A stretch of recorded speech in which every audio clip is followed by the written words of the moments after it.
fear, us. That fear, danger. Is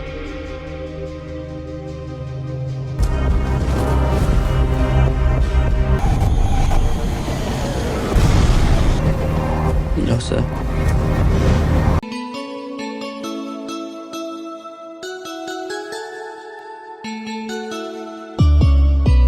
Halo guys, kembali lagi bersama saya, dan kali ini saya akan coba merangkum film yang berjudul After Earth, yang dirilis tahun 2013, tanpa banyak spoiler di awal, santuy dan nikmati sambil rebahan.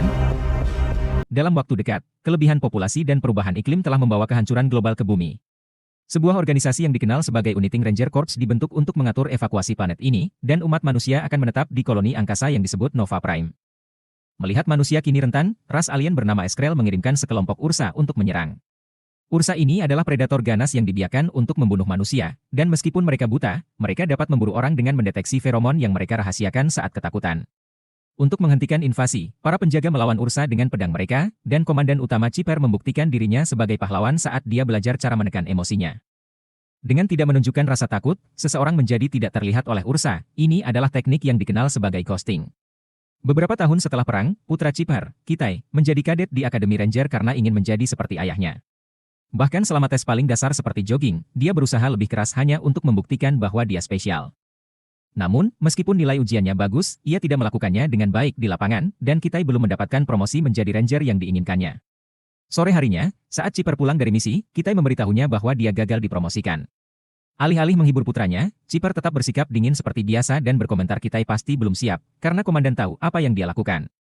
Chipper selalu bersikap dingin kepada keluarganya, seolah-olah dia tidak tahu cara untuk mematikan mode tentara, bahkan menuntut Kitai untuk selalu memanggilnya, Pak, dan meneriakkan perintah kepadanya di meja.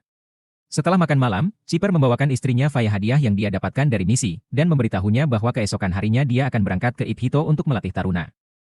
Namun setelah misi itu selesai, dia berniat untuk pensiun dan bekerja dengannya di departemen admin. Faya senang mendengarnya dan menunjukkan bahwa dia perlu menghabiskan lebih banyak waktu dengan Kitai, mengobrol dengannya, dan tidak terlalu jauh. Kitai membutuhkan seorang ayah, bukan komandan.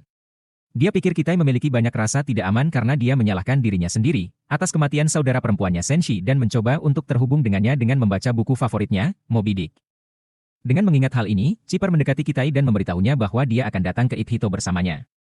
Beberapa saat kemudian, kru bersiap untuk pergi, dan Kitai memperhatikan seorang ranger dengan kaki diamputasi mendekati ayahnya untuk mengungkapkan rasa terima kasihnya karena telah menyelamatkannya selama perang dengan Ursa. Chipper menganggap itu tidak perlu, tapi ranger itu tetap meminta teman-temannya untuk membantunya berdiri untuk memberi hormat dengan benar sebagai tanda penghormatan terhadap pahlawan umat manusia. Setelah perjalanan, Kitai mencoba untuk terhubung dengan ayahnya dan mengatakan kepadanya bahwa dia sedang membaca Moby Dick, tetapi Chipper tidak banyak berbicara dan membuat jawabannya singkat dan dingin. Kemudian dia memberitahu Kitai bahwa dia harus tidur selama sisa perjalanan. Kitai berpura-pura patuh, tetapi begitu Chipper tertidur, dia meninggalkan kursinya untuk menjelajahi kapal. Dia menemukan area misterius dengan tanda peringatan, tetapi dia tetap masuk, dan penjaga segera memarahinya. Namun ketika mereka menyadari bahwa dia adalah putra Chipper, mereka mengizinkannya untuk masuk dan melihat muatan mereka. Ternyata mereka mengangkut sebuah Ursa, yang akan digunakan untuk mengajari para kadet cara membuat hantu. Penjaga hutan menantang Kitai untuk menyentuh cangkang Ursa dan menguji kontrol emosinya, tetapi ketika Kitai mulai berjalan mendekat, dia mulai mengingat kembali malam kematian saudara perempuannya. Seorang Ursa telah menyerang rumah mereka, dan Senshi memasukkan Kitai ke dalam wadah kaca agar monster itu tidak menciumnya. Tepat saat Kitai akan menyentuh cangkangnya, Ursa mencium ketakutannya dan mengaum padanya, mengejutkannya untuk mundur. Sementara itu, Chipper bangun dan merasakan getaran aneh, jadi dia menggunakan cincinnya di dinding kapal untuk memastikan bahwa ada bahaya yang akan datang. Dia bergegas memberitahu penjaga untuk waspada penuh, dan memerintahkan Kitai untuk mengenakan pakaian penyelamatnya dan mengikat dirinya ke tempat duduknya. Lalu Chipper pergi ke kokpit dan memberitahu pilot bahwa mereka sedang menuju badai asteroid. Sebelum mereka dapat memperbaiki jalurnya, kapal mulai bergetar saat dihantam asteroid, menyebabkannya kehilangan mesin. Chipper memerintahkan pilot untuk memasuki lubang cacing terdekat, sehingga mereka dapat melakukan perjalanan ke tempat berlabuh yang berbeda. Kapal melintasi lubang cacing dengan aman dan muncul di dekat bumi, yang menurut hukum tidak boleh ada yang kembali karena bahayanya. Chipper ingin pergi ke tempat lain, tetapi pilot menjelaskan bahwa kapal telah mengalami terlalu banyak kerusakan, artinya mereka harus mendarat secepat mungkin. Saat kapal mendekati atmosfer bumi, kapal mulai berguncang lagi dan Kitai panik, jadi Chipper memandunya untuk menarik napas dalam-dalam untuk menenangkannya. Pada saat itu, kapal mulai pecah, dan Chipper tertiup angin saat Kitai jatuh pingsan. Sesaat kemudian, Kitai bangun dan menemukan kapalnya telah jatuh. Dia meninggalkan tempat duduknya untuk mencari yang lain, tetapi semua penjaga yang dia temukan sudah mati. Untungnya, dia menemukan Chipper dan memastikan bahwa dia masih hidup, jadi kita duduk di sampingnya dan menunggu dia bangun. Saat Chipper sadar, kita menjelaskan kepadanya bahwa ekor kapalnya hilang, artinya Ursa juga hilang. Chipper memandu kita ke kokpit untuk menemukan suar darurat. Tetapi saat ia mencoba menggunakannya, ia mendapati suar itu rusak. Setelah itu, kita meletakkan Chipper di tandu dan membawanya ke komputer utama kapal, tempat Chipper memeriksa inventaris dan memastikan ada suar lain di ekor kapal. Karena kedua kakinya terluka, Chipper memberi kita misi untuk menemukan ekornya, yang menurut pemindai jaraknya sekitar 100 km. Kemudian Chipper memberikan pedangnya kepada kita ditambah 6 botol inhaler penyaringan udara yang akan membantunya bernapas di lingkungan bumi yang tidak bersahabat. Dia juga memberitahunya bahwa baju pelampung dan tas punggungnya memiliki kamera, jadi Chipper akan melihat semua yang kita lihat. Anak laki-laki itu harus sangat berhati-hati karena semua yang ada di bumi telah berevolusi untuk membunuh manusia. Yang membuat kita ingat bagaimana dia harus menyaksikan saudara perempuannya dibunuh oleh Ursa. Kita bertanya Chipper tentang Ursa yang mereka bawa. Dan Chipper mengira Ursa itu pasti mati dalam kecelakaan, tapi lebih aman berasumsi bahwa Ursa itu masih ada di luar sana. Setelah meminum salah satu inhaler, kita keluar dari kapal dan menjadi sangat gugup karena dia bisa melihat semua tubuh di sekitar. Untuk menenangkannya, Chipper membuatnya berlutut dan mengingatkannya untuk berkonsentrasi pada momen untuk mengatasi ketakutannya. Kemudian kita memulai perjalanannya, yang memungkinkannya bertemu dengan banyak hewan yang belum pernah dia lihat seumur hidupnya. Saat dia memanjat tebing, dia dikejutkan oleh laba-laba di tangannya, dan saat dia mencapai puncak, dia melihat burung terbang melintasi langit dan ternak merumput di dataran. Sungguh pemandangan yang menakjubkan, terutama bagi seseorang yang selalu tinggal di luar angkasa. Pada saat itu, Chipper melepaskan banyak probe untuk menemukan Ursa, dan dia mengingatkan kita bahwa suhu turun drastis di malam hari. Untuk bertahan hidup, ia harus menemukan salah satu dari sekian banyak hotspot sebelum hari gelap. Kemudian Chipper memindai lukanya sendiri dan memastikan bahwa tulang kakinya patah, membuatnya mempertimbangkan untuk minum obat untuk melawan rasa sakitnya. Namun label tersebut memperingatkannya bahwa tembakan tersebut dapat membuatnya mengantuk dan merusak penglihatannya, dan hal ini membuat Chipper memikirkan saat putrinya meneleponnya selama perang. Senshi telah menemukan salinan asli Moby Dick, yang merupakan masalah besar karena buku asli sudah tidak ada lagi. Chipper bersikap sangat dingin terhadap antusiasmenya, dan sekarang dia mulai menyesalinya, jadi dia memutuskan untuk tidak minum obat. Beberapa saat kemudian, kita melihat jasnya berubah menjadi hitam. Chipper menjelaskan bahwa dia dilengkapi dengan sensor gerak, dan warna hitam berarti ada makhluk hidup yang datang untuknya. Tiba-tiba, seekor babon besar muncul dari hutan, dan Chipper menyarankan Kitai untuk diam. Namun Kitai lebih suka melemparinya dengan batu untuk menakut-nakutinya, hal ini menyebabkan sekelompok babon keluar dan mulai melempari Kitai dengan batu. Anak laki-laki itu mulai berlari secepat mungkin, dan Chipper membimbingnya menuju sungai terdekat agar para babon tidak mengikutinya. Kitai dengan cepat menyeberangi sungai, tetapi bahkan jika babon tidak mengikutinya lagi, dia terus berlari dengan pedang terhunus karena dia terlalu gugup dan takut. Chipper harus meneriakinya untuk membuatnya berhenti dan berlutut agar dia tenang. Saat itu, Chipper menyadari ada racun di aliran darah Kitai dan meminta anaknya untuk memeriksa tubuhnya. Kitai menemukan ada lintah di tangannya dan segera melepaskannya, tetapi racunnya masih ada di sistemnya. Chipper memberinya instruksi untuk menyuntikkan penawarnya, tetapi karena dia mulai tidak merasakan tangannya lagi. Kitai harus menjatuhkan tubuhnya ke jarum agar jarum itu menempel dan jatuh pingsan. Beberapa jam kemudian, Chipper menyadari suhunya turun dan memaksa Kitai bangun untuk menemukan sinyal, yang jaraknya 10 km. Kitai mulai berlari secepat yang dia bisa, dan saat Chipper mengawasi putranya, dia mendengar komputer memberitahu dia bahwa dia membutuhkan shunt arteri untuk merawat kakinya. Sekali lagi, Chipper menolak minum obat dan menjalani prosedur sambil menahan rasa sakit. Saat dia bekerja, dia berpikir tentang perayaan ulang tahun ke-19 Senshi, yang harus dia tonton melalui layar karena dia sedang menjalankan misi. Senshi memintanya untuk meniup lilin di kuenya. Dan Chipper hanya menerimanya setelah banyak mengemis. Lilin padam karena kita yang lebih muda meniupnya untuknya. Saat Kitai akhirnya mencapai sinyal, dia memeriksa peralatannya dan menemukan 2 inhaler rusak, tetapi dia berbohong kepada ayahnya dan mengatakan bahwa dia memiliki semuanya. Chipper melihat reaksi di layar yang mungkin menunjukkan kebohongan, tetapi tidak mengatakan apa-apa lagi. Kitai mengambil botol dan bersembunyi di bawah pohon saat hujan mulai turun, jadi dia menggunakan kesempatan itu untuk bertanya kepada ayahnya bagaimana dia bisa menjadi hantu selama perang.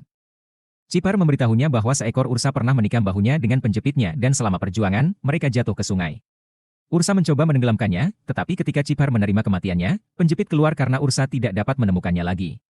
Chipper telah memahami bahwa rasa takut itu tidak nyata bahkan jika kemarahan itu hanya ada dalam pikiran orang-orang tentang masa depan. Keesokan paginya, Chipper mengirim Kitai ke air terjun karena probe telah menemukan beberapa bacaan menarik. Dalam perjalanannya ke sana, Kitai melihat tumpukan monyet mati, bukti adanya bahaya yang lebih besar. Setelah Kitai sampai ke air terjun, Chipper menyuruhnya memeriksa inventarisnya. Dan Kitai mencoba berbohong lagi tentang inhaler. Cipar mengungkapkan kebohongannya dan membuat beberapa perhitungan yang menunjukkan bahwa Kitai tidak akan dapat menyelesaikan misinya tanpa inhaler, sehingga dia memerintahkannya untuk membatalkan misi tersebut. Kitai mulai berpikir tentang bagaimana dia harus melihat Senshi mati dan menolak melakukan itu dengan ayahnya, jadi dia memberitahu Cipar bahwa dia tidak akan menjadi pengecut lagi. Bahkan, menurutnya Cipar adalah si pengecut karena dia tidak berada di rumah untuk melindungi keluarganya saat Ursa menyerang. Cipar mengabaikan tusukannya dan bersikeras bahwa Kitai harus berbalik, tetapi Kitai mengabaikannya dan melompat dari air terjun, menggunakan pakaiannya untuk meluncur di udara.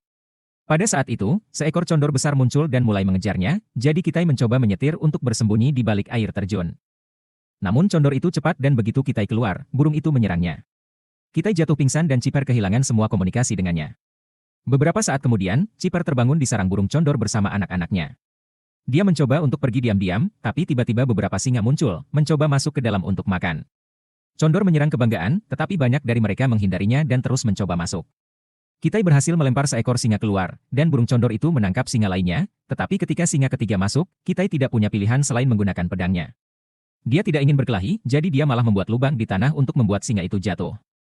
Setelah semua singa hilang, Kitai meninggalkan sarangnya, dan dia sangat terpukul melihat burung condor berduka atas kematian semua anaknya.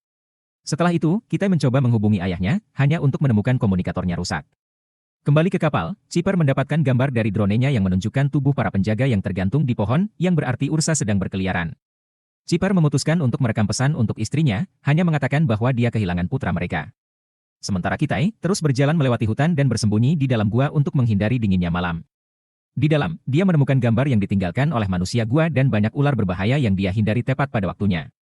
Dia membuat beberapa perhitungan tentang jarak yang tersisa dan inventarisnya, kemungkinannya tidak bagus, tetapi dia tetap harus mencobanya.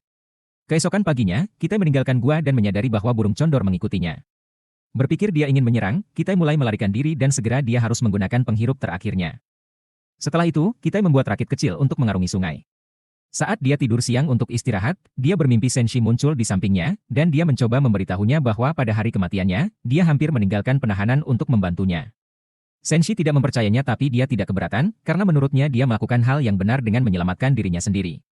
Dia juga menganggap Cipar marah pada dirinya sendiri atas apa yang terjadi. Kemudian Kitai mencoba melafalkan Moby Dick untuk membuktikan bahwa dia telah membacanya, tetapi Senshi berteriak padanya untuk bangun. Kitai membuka matanya dan menemukan rakit telah mencapai daratan. Suhu mulai turun sehingga Kitai bergegas mencari sinyal. Tetapi dia tidak cukup cepat dan jatuh pingsan di tanah saat tanaman di sekitarnya membeku. Kitai berpikir dia akan mati, tetapi ketika dia bangun di pagi hari, dia menemukan sesuatu di atasnya yang membuatnya tetap hangat. Ternyata burung condor, yang mati untuk menyelamatkannya sebagai rasa terima kasih karena telah berjuang untuk anak ayamnya. Setelah berterima kasih kepada makhluk itu, Kitai melanjutkan perjalanannya. Semakin sulit untuk bernafas, tetapi menemukan bagian dari kapal di tanah menginspirasinya untuk terus maju. Beberapa saat kemudian, Kitai akhirnya menemukan ekor kapalnya, dan dia segera mengambil lebih banyak inhaler dan pisau baru. Kemudian dia menyelidiki area tersebut dan menemukan cangkang Ursa terbuka, memastikan bahwa monster itu telah pergi. Kembali ke kapal, Cipar bermimpi tentang Kitai kecil yang menyerahkan pedangnya sendiri. Dia tiba-tiba terbangun oleh suara Kitai karena dia menemukan komunikator dan suar di ekor kapal. Cipar mencoba berbicara dengannya, tetapi Kitai tidak dapat mendengarnya karena dia berada di zona hitam. Kitai tidak mengetahui hal ini dan tetap mencoba menggunakan beacon, tetapi tidak berhasil. Frustrasi dan putus asa, Kitai mulai mengamuk, tetapi segera dia mengingat nasihat ayahnya dan berlutut untuk menenangkan dirinya. Kitai menyadari bahwa ada gangguan di area tersebut dan bahwa mendaki gunung berapi terdekat harus memungkinkannya mengaktifkan suar tanpa penghalang. Dalam perjalanannya ke gunung berapi, Kitai menemukan tubuh seorang ranger, dengan Ursa yang ditinggalkan di sana untuk menakutinya dan memicu feromonnya. Kitai mencoba yang terbaik untuk mengabaikannya dan terus berjalan sampai dia mencapai dasar gunung berapi, di mana dia mencoba meluncurkan suar lagi dan gagal. Cipar memperhatikan Ursa pada pemindai dan berharap putranya bertindak cepat sebelum dia ditemukan. Kemudian Kitai memasuki sebuah gua untuk mencoba mencari jalan ke puncak gunung berapi. Di dalam dia menemukan Ursa menunggunya, dan monster itu segera menyerang, hanya untuk terjebak di bawah tumpukan batu dalam prosesnya. Kitai mulai berlari, saat Ursa melepaskan diri dan mengejarnya, sehingga anak laki-laki itu memutuskan untuk bersembunyi di genangan air. Kembali ke kapal, komputer mulai rusak dan Cipar kehilangan akses ke perawatan medis, menyebabkan dia mulai kehilangan kesadaran. Sementara itu Kitai berenang menuju sumber cahaya yang membuatnya muncul kembali ke dalam lubang. Saat dia mulai mendakinya untuk mencapai puncak gunung berapi, Ursa tiba-tiba melompat keluar dari air dan mencengkeram kaki anak laki-laki itu. Kitai menendang binatang itu untuk mengirimnya kembali ke air lalu selesai memanjat lubang untuk keluar. Segera Kitai mencoba untuk mengaktifkan suar, tetapi Ursa kembali dan melompat ke atasnya, memukulnya di bebatuan dan membuatnya menjatuhkan gadget. Saat Kitai bergoyang-goyang di tanah kesakitan, dia ingat hari ketika Senshi melindunginya dan semua saran yang diberikan Chipper kepadanya, memungkinkan Kitai untuk akhirnya berkonsentrasi dan mengatasi ketakutannya, mencapai ghosting. Makhluk itu kehilangan jejaknya dan Kitai memanfaatkan kebingungannya untuk menyerangnya dengan pedangnya. Karena monster itu tidak bisa mempertahankan diri, Kaita hanya membutuhkan beberapa serangan tepat untuk akhirnya membunuhnya. Semua ini dilihat oleh Chipper sebelum dia kehilangan kesadaran untuk selamanya. Setelah itu, Kitai akhirnya menyalakan suar, dan dalam beberapa jam para penjaga tiba untuk menyelamatkan mereka. Kitai mengkhawatirkan ayahnya. Tapi saat memeriksanya, dia memastikan bahwa dia baik-baik saja. Chipper memaksa tubuhnya yang sakit untuk berdiri untuk memberi hormat kepada putranya dengan rasa hormat atas keberaniannya, tetapi Kitai berlari untuk memeluk ayahnya sambil mengatakan ingin bekerja dengan ibunya. Untuk pertama kalinya, Chipper balas memeluk dan menjawab bahwa dia juga ingin pensiun. Tamat. Terima kasih telah menonton. Wileujeung Wayahkyo, Tong Hilap Subrek. Hatur nuhun, dan sampai jumpa di video selanjutnya.